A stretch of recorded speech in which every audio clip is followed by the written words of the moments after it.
My name is Abigail Morales.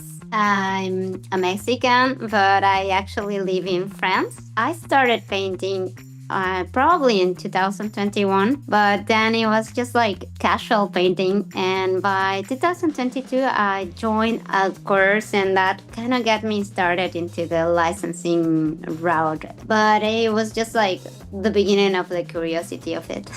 And right now, like my medium is watercolor, and that's what I mostly use. Before I joined the art of collections, I was feeling like I had a lot of work and I was sitting on it. And I didn't know where to go with all my paintings in my portfolio. It was like, here you go, it's all my work. But it had no sense, it had no audience, it had like everybody could be my target audience, but nobody was it at the same time. It was like all over the place. I was struggling just to get focused onto like what to commit to do next because I had lots of things that were like the beginning of, but nothing that was really complete. Even though I was already creating art for a long time, I felt that my confidence when I joined on the art of collections grew because one thing is just create art and that's it. I did it. I think it's pretty. That's all. And here I was like really having a strategy behind what I was doing, and that helped me like feel really nice about what I was doing because I was like, it's not only pretty, it's also selling. It's also like attracting new possible inquiries. It's also attracting new buyers. So that idea of like I'm actually making like the decisions and the reflection that I need to take in order to make that my art. It's not only like pretty in my sketchbooks, but it's also selling and it's also like attracting other people. So yes, my confidence grew because now I see that my things are selling and I feel like, oh, okay, now I it was actually before it wasn't just that I wasn't doing nice things. It was like it wasn't target. There wasn't no strategy behind it. So I've been very conscious about taking in consideration what I'm making and also the timing in where I'm making it to know who's going to buy it. So this type of like a strategy reflection, I was able to learn how to do it in here in the art of collections. One of the things that I love the most about the Cat Collective is the community aspect. It's very cheerful, and a lot of people just come on over and will try to help you out if you have a problem that is very technical or a problem that's very emotional. Because sometimes we are the ones that get into our own head and thinking like, oh, I'm not sure about this. What do you think about it? And a lot of people will just come on over and just help you. It's very nice. There's so many people that knows about everything, and I feel that they can help you just unstuck from many different things that you have. It could even be just like for me last time I was feeling really bad because a client asked me for something in vectors and my artwork is mostly raster based, and I was feeling like I needed to like turn the house upside down to be able to do the thing really looking like my watercolors but in vectors. And then I was just like going crazy. A lot of people gave me so many advice and I was taking advice from left and right. And then Kat just told me like, you ask because like a lot of clients sometimes they will ask you something in vectors, but they are not really talking about vectors. They are just referring to a high quality. And I was like, what? Really? Yeah, she was right. I asked, and it was just high quality artwork and not like that I needed to just flip around my artwork to realize how to do it in a different medium. Since I've been in the program, I was able to just gain the traction and confidence to go to a trade show in Paris. I wasn't even actually showing my work. I was there just visiting the show and I still wanted to get with the whole strategy. I was there with my portfolio, with my business cards, with some flyers, ready to show it to possible clients. I felt like I had it in me. I mean, I was proud of what I did. That was such a fun experience. I even got a new partner or a new licensor that will take some of my artwork to put it on bottle of water. So I'm really excited about that. If you've never been into the art of collections and you want to know how's inside, I will tell you that it's a place where you will find friends. It's a place where you will laugh together, where you will solve problems together, where you will find real solutions, like actions to take right away, and like not like living into the ethereal. Like we are in the hustling, we are doing it. We want to move forward with our ideas and take actions from what we are learning. It's not like eventually you will do it. No, it's like, when are you doing it? Let's do it. This is how you can do it. And start doing it wrong. Don't worry, you will do it well eventually. So this idea just to get you into the mindset of like done is fun and to the mindset of like don't wait until it's perfect, just go ahead, give it the next step, and like keep on giving the next steps. Things will just become right at the end. When I decided to join the art of collections, I actually based my decision in three main aspects. First, I thought to myself, okay, let's say if I don't join and this money sits in my bank account, will that change anything in 1 year? And my answer was like, no. Then the second one, I actually want to get like focus. I'm all over the place. I have like many ideas, and I just thought that I needed to have like a place where they will tell you like that's the next thing that you need to do, that's the next thing that you need to do, that's the next step. And that helped me just to get a direction and just keep on that direction long enough to make a difference. Perhaps like my third part of the decision is that I was already ready to make a commitment into what I was doing, ready to make a commitment into like, this is me, this is the artist, this is what I want to do for the rest of my life or for a really long time with my life and with my art. So I needed to like make it more official, professional, and just to go ahead and say I invest in myself. I actually like the way Kat teaches because she's in the hustle, and I really like this idea of roughness, of saying the truth, of being clear and transparent into what your message is. I was really like, okay, that's my teacher, that's my next mentor, that's the person that will take me to the next step for me. Since I joined the program, actually, today I have a portfolio that I love, and I didn't have that before. Also, I found that like there was a nice community, and there was like this support between each other, and Kat is also very present. So it was nice to be able to share my doubts, be able to be in a space where a lot of people was in sort of in the same level that I was, like that already been through many courses, already ready to get to a next step. And I wanted to just to be able to share that and have moments where I could exchange with people that was like in the same sort of mental process that I was. I think that the thing that surprised me the most while being in the program was to see all the involvement that Kat give into every question that we ask. Even like during the chat, she's not just like, oh yes, cheers for you, go ahead. It's like really in-depth opinions and guidance, and that was very impressive. That was very like the first time that I see that, and like being so genuine about, so transparent, so like given. I thought that was like impressive, and I really appreciate that from the course. I think that it's not very often that the person that is promoting the course or giving the course has actually the time to sit down and answer a few questions here and there. I think that was really lovely that she's taking the time to sit down and actually like look forward and cheer for the progress of her students. One of the favorite things of the program so far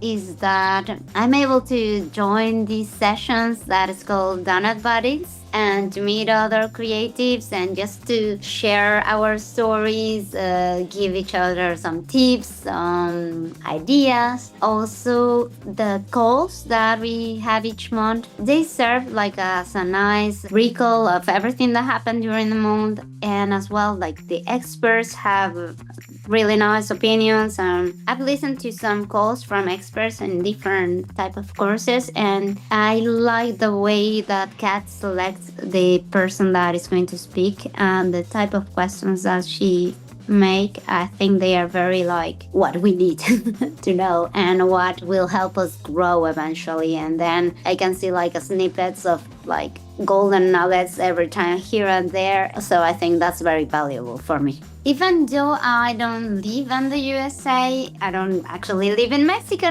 also. I'm Mexican, but I don't live in Mexico. I live in France. And I think that everything that we learn in the course will just apply to no matter where you are. Let's remember that Kat is not even living in the USA. So I think that makes like the course really international, and that there's no like country specific type of information. Like many things apply to everywhere and to all of us. It's not the idea of how things work in just one place. So that's nice. I actually got to pitch my work in Spanish, and it was funny because a friend was with me. She saw me pitching in 4 languages. She was like, goodness gracious, Abigail. I had a couple of aha moments during the course, but I think I have them like every time I have a call, a monthly call, that I feel like, oh wow, I needed to know that. That was so eye-opening. Like, I remember one of our calls with Melissa Johnson, and I was like, okay, so that's how she does it, and I felt like I understand now. So every time we have a video call, I have an aha moment. Like, it's really like the thing that happens. If you're considering joining, but you're not sure yet, you have to ask yourself a few questions. Where would you be in a year?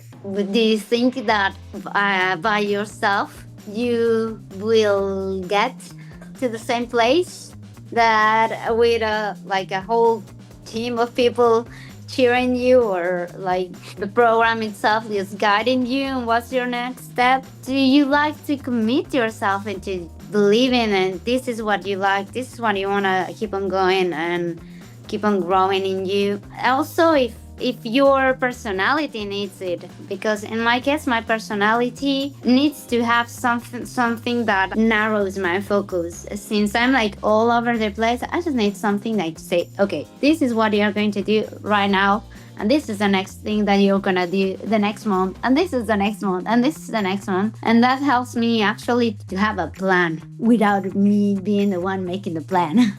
Because to have something that I feel that I am accountable, like I need to go there and post again and to say, hey, yes, I'm moving, I'm doing stuff. I'm not just thinking about doing the stuff, I'm just doing it. I'm passing to the action. That really motivates me. Also, Kat is like very generous, and she's always like cheering you up, and of course that feels really nice, because then you will feel like, oh, she believes in me, and then you start believing in yourself. You start saying like, hey, she said I'm good at this, like I'm probably good at this.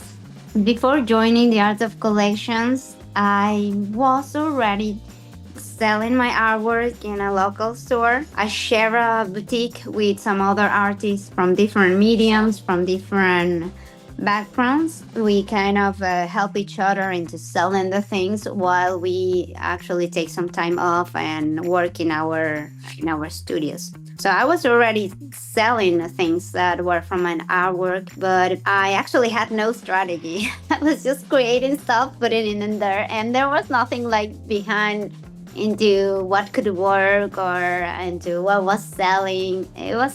I think I was lacking in a little bit of strategy in general, and I had a few license in fabric especially, but nothing that was like giving some traction. Since joining the Art of Collections, I created around 6 new collections. Some of them were completely new, and some of them started from one piece of artwork that I already had. Since in the course she kind of helped us understand how can we take from one piece to think about all the other possibilities around the same piece. So I kind of applied that to a couple of like my beginnings that I had, and I was able to say it. This is going to be the focus of this collection. I'm going to start from this artwork, and that actually helped me just to expand something that I had 3 or 4 that were just like a single piece with nothing else, and eventually just become a whole collection that it can work together because it feels cohesive, because the colors match, and because they kind of keep the same style. That for me was kind of important. Just 6 collections that I'm really proud of. Before I had a few ones, but it wasn't like I was the most proud of them. So now feeling that I have collections that right away when I show them, like people think like, oh, you're already working in this. They look so professional. The way I fit the course and the things that we do and the art of collections into my life, it's just like taking an hour or 2 each week just to check out with the things in the community, check out with the collections. I also like to be present in all the lives that are in the live calls. Even though if they are recorded, I really like to be like in the moment. I like to just be there. That's to be like my one appointment to the doctor, not to skip.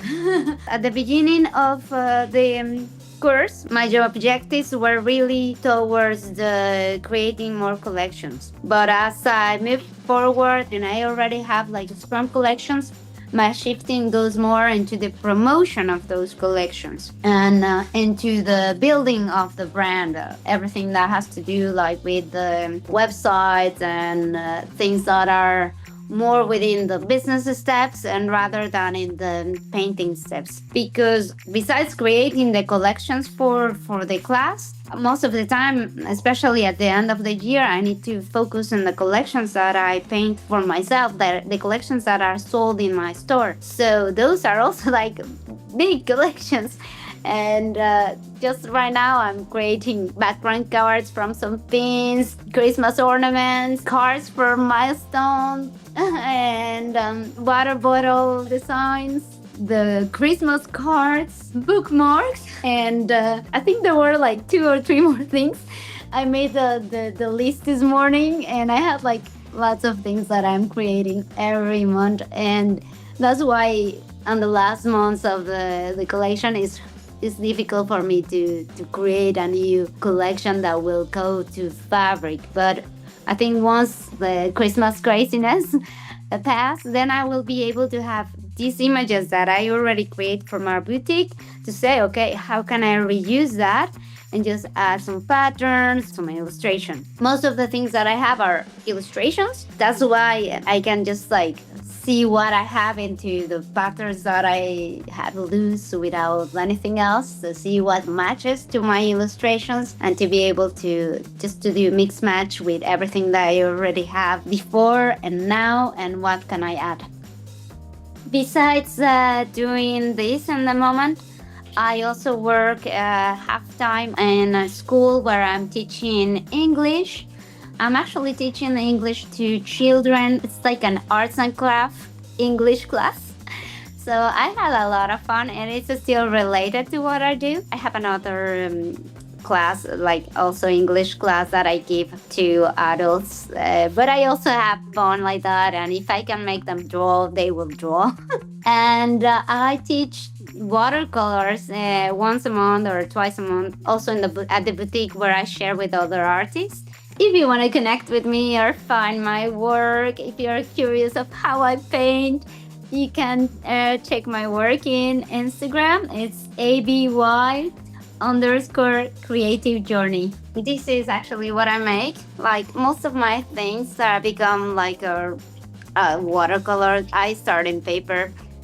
I tried several times like the digital aspect. It didn't come out as nice for me or as natural. So when I started my journey, it was all about like, okay, I'm learning how to use vectors, and I was trying to make all my patterns vectors. By the end of the year, I don't know, I had like 10 patterns in vectors, and I had a mountain of watercolors. And that's when I clicked on me like, no, vectors is not the natural way for me to create art. It's a nice tool and I can use it, but it's not my tool. And that's how I just like, okay, I'll just put vectors beside of me. If I need them, I'll use them, but it's not the thing that I need. My hour begins just like regular watercolors on paper, or crayons, or perhaps things like that. And then I make stickers like this that I actually added in my bottle of water today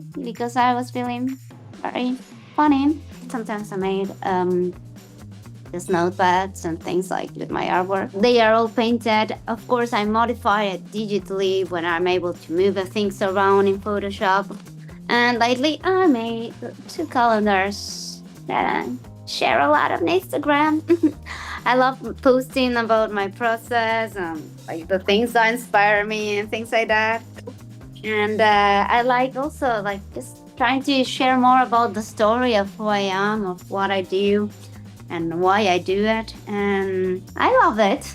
I think it's very nice just to create products that you're thinking about, wanting just to like explode out of my head, of my heart, if you want to say, because that's what I love about this career is that it has so many avenues, so many things that you could do, and just exploring them all is just so fun.